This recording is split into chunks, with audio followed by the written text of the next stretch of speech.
Poland is quietly becoming one of Europe's rising stars. With booming tech hubs, low crime rates, and a cost of living that's still manageable compared to cities like London or Berlin, it's no surprise that more and more people are looking at Poland not just as a travel destination, but as a real alternative to Western Europe for building a life. Warsaw is being dubbed the New Berlin. Kraków is a haven for remote workers. And cities like Wrocław and Gdansk are drawing in professionals, families, and investors from across the globe. But here's the twist, and this might surprise many foreigners watching this. A large number of Poles are uncomfortable with the idea of their country becoming the next big immigration destination. Some even bristle when outsiders talk about how Poland is so much better than the West now.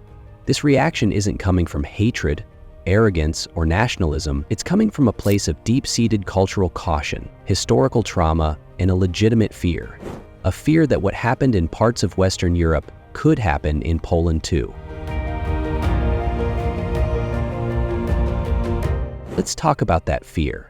For the last 2 decades, many Poles have watched the West, especially countries like Sweden, France, the UK, and Germany, wrestle with the long-term consequences of rapid, large-scale immigration. While these countries have undeniably benefited from diversity in terms of culture and labor markets, they've also faced real, undeniable challenges: rising ethnic tensions, the creation of parallel communities, increased strain on public services, and in some cases, spikes in violent crime or terrorism. Whether the Western media wants to talk about it openly or not, Poles have been watching, and they're asking themselves a very serious question. Do we want that here? Now, to understand this better, we need to appreciate something deeper about the Polish national psyche. Poland is not just a country, it's a survivor. It was wiped off the map for 123 years, partitioned by foreign empires.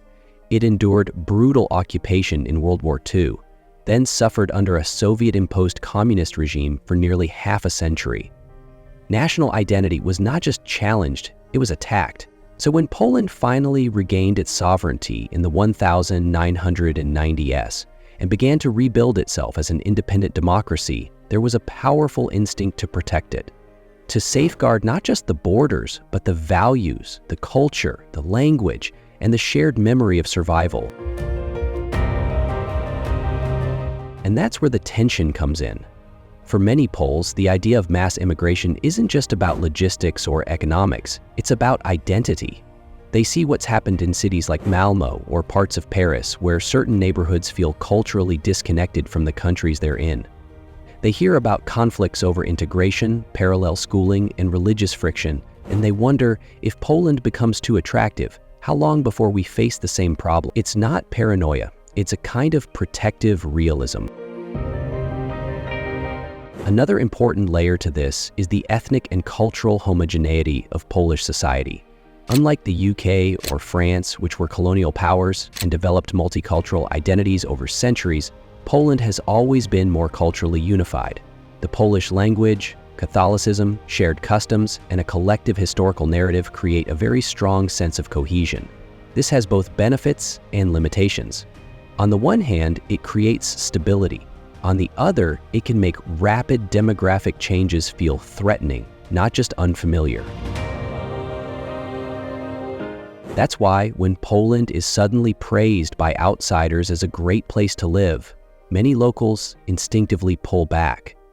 It's not that they don't appreciate the compliment, it's that they know with success comes exposure. And with exposure often comes immigration. And with immigration, if not handled thoughtfully, can come friction, fragmentation, and identity crises. You also have to consider the current political and social climate in Poland, especially in light of the national elections that just concluded this month. The results clearly showed that themes like sovereignty, tradition, and national identity are still front and center in the minds of voters. Even with changing coalitions and evolving political faces, the electorate sent a strong message. Poles want to protect their cultural foundation while cautiously navigating modernization. Policies around immigration remain tight not by accident, but by popular demand. There's a widespread belief reinforced by campaign rhetoric and voting patterns, that uncontrolled immigration poses not just a security threat, but a serious cultural risk. The political mainstream hasn't shifted away from these concerns. If anything, the elections reaffirmed them. Poles want prosperity without sacrificing identity. They want to grow without repeating the mistakes of the West. They want to modernize without losing control. In short, they want Poland to succeed, but on distinctly Polish terms. And there's another paradox here. Many Poles are extremely critical of their own country. This is something that surprises a lot of outsiders. You'll hear Poles complain constantly about corruption, bureaucracy, bad roads, bad politicians, rising prices, and social inequality. And yet, when a foreigner comes in and says, "Wow, Poland is amazing," the reaction is often skeptical. Why?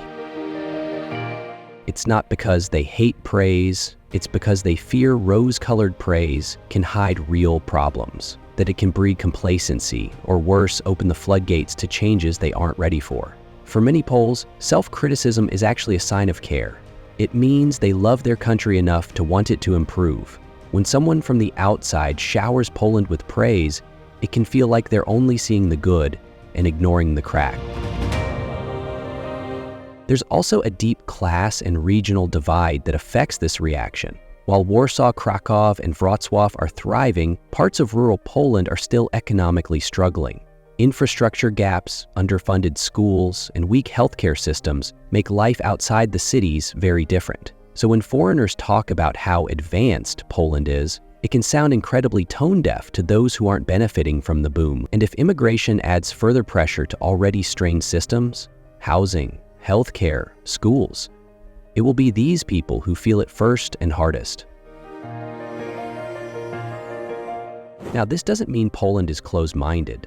In fact, it's already home to hundreds of thousands of immigrants, Ukrainians, Belarusians, Georgians, and increasingly people from Asia and Africa.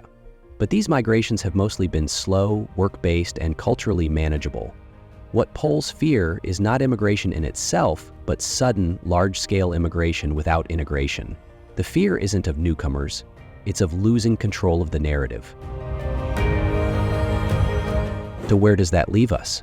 It leaves us with a fascinating contradiction.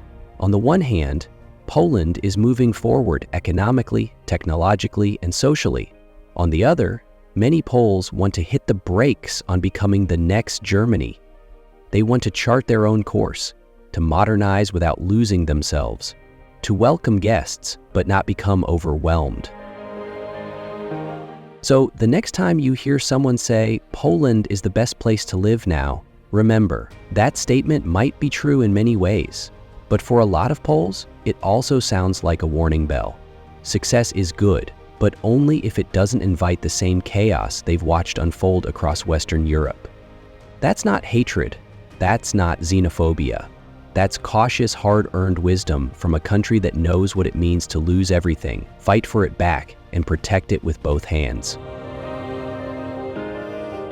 Thanks for watching Immigrant Paths, where we dive deep into the realities behind modern migration and the cultures navigating change.